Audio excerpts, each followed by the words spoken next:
Hi, everyone. I'm Rena Nine, and millions of people are now dealing with the remnants of Hurricane Matthew. The storm's rain triggered severe flooding in Georgia and the Carolinas.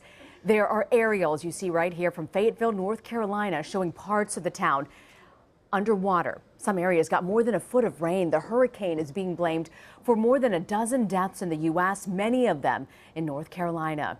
On the phone with me now is Mark Strassman. He's actually on his way to Fayetteville, North Carolina. Mark, you've actually been tracking Hurricane Matthew all the way down from Jamaica to Florida, now up to North Carolina. Which areas have really been hit the most? Well, hey, Rena, initially, of course, Haiti was easily the most hard-hit area. I mean, at least 800 dead, but the death toll is only going to climb. In the United States, though, because the storm stayed mostly offshore, the storm essentially just brushed up against the coast, and so most of the coast was spared catastrophic damage. I mean, in fact, all the coast was spared catastrophic damage. It is only now in North Carolina where you're starting to see real issues with flooding.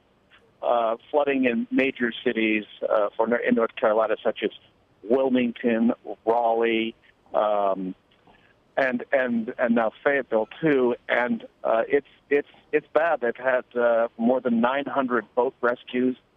There are issues of power, issues of flooding, issues of people having to boil water. This is a story in North Carolina that is going to continue on probably for most of the week. Just as folks try to recover from a storm that hit them on the tail end, but it also hit them very hard. Mark, we heard yesterday the governor of South Carolina, Nikki Haley, telling people don't come back just yet. What are officials saying today to people who have evacuated? Is there any word on when people can actually return?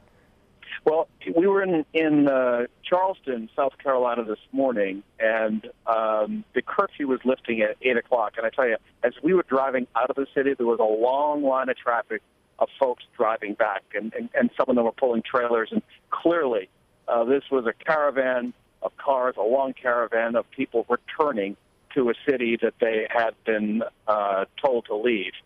So some of that process is now underway. On that, it will depend where they live and what kind of shape that area is in.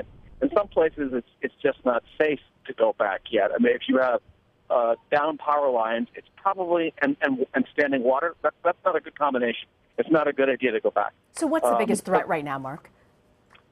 A lot of it is power. A lot of it is water. Water that it is always a threat.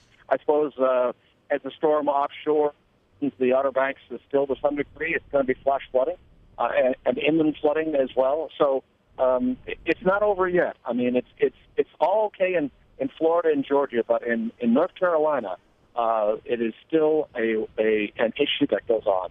Mark Strassman, thank you for that report, Mark.